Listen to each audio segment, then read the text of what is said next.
Welcome to the Accent Help Guide to doing a Southern, dropping that R accent.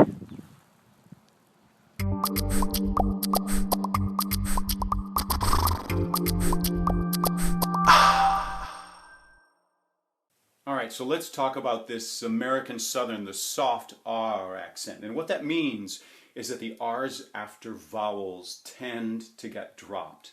So when they're towards the end of a syllable. So a word like fear, the R will tend to go away, fear, but the R before the vowel or at the beginning of a syllable will tend to still be there. So a word like red, the R will be there, but the R will go away after the vowel. So around, the R is there, but fear, fire, the R tends to go away. Now, one of the things to be aware of is if there's a vowel that follows it, the R will usually come back in. So if you say fear, but you say fear of, the R will come back in order to link into that vowel starting the word of. I got a fear of heights. Or if you say there's a fire in the R will come back in, and it's almost more attached to the word that follows. So that's the whole soft R or dropped R Southern.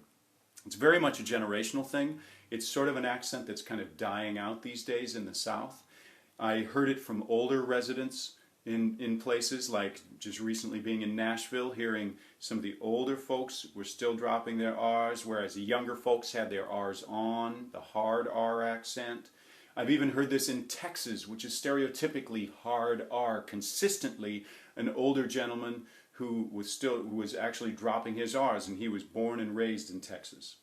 Now, one of the warnings that I want to give you in trying to do this is the tendency that people have that makes it so not real, which is to go all breathy because of being Southern.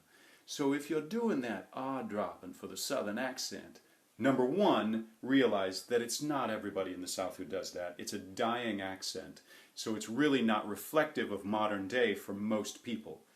And you really need to get to an older time period before it's really going to be appropriate. And even then, the tendency is for people to go all breathy with it and do this for a Southern accent. But what you need to do is realize that you'd still be fully on your voice. You don't need to devoice in order to drop those R's. They can just go away like that. And in fact, in some places you'll hear a much sort of harsher tone with it, because one of the places where dropping the R is still a little bit more common is along the Gulf Coast. And along the Gulf Coast, there tends to be more of a twang to the accent, so that the R's get dropped even though it seems like a harsher sound to it. And what people tend to do with their Southern accents when they're dropping the R's is they tend to go all breathy and genteel and kind like this.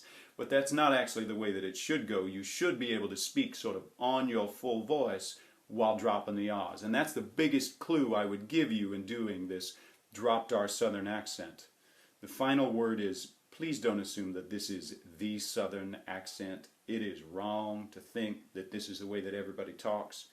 And it's very much a time period thing.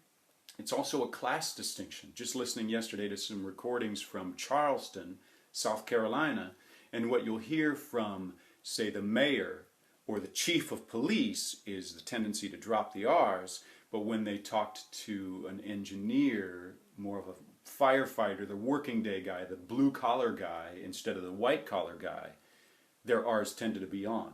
So it's not even about place. That doesn't necessarily tell you whether the R's are on or off. It's a class distinction, and it's certainly a time period distinction. That's that American Southern soft R accent.